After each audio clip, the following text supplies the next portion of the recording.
మహాత్మా గాంధీ యూనివర్సిటీలో ప్రజాపాలన ప్రగతి ప్రణాళిక కార్యక్రమం కొనసాగుతోంది. ఈ కార్యక్రమంలో యూనివర్సిటీలోని ఎన్ఎస్ఎస్ విభాగాలు చురుకుగా పాల్గొంటున్నాయి.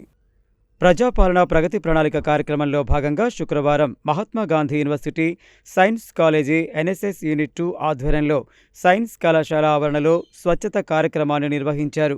ఇందులో భాగంగా పిచ్చి మొక్కలను తొలగించి పూలు మరియు పండ్ల మొక్కలను పాదులు చేశారు.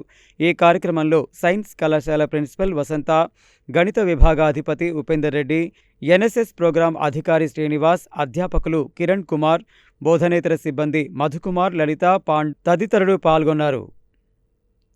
అదేవిధంగా మహాత్మా గాంధీ యూనివర్సిటీ ఇంజనీరింగ్ కళాశాల ఎన్ఎస్ఎస్ యూనిట్ 1 ఆధ్వర్యంలో ప్రజాపాలన ప్రగతి ప్రణాళికలో భాగంగా స్వచ్ఛత కార్యక్రమాన్ని చేపట్టారు.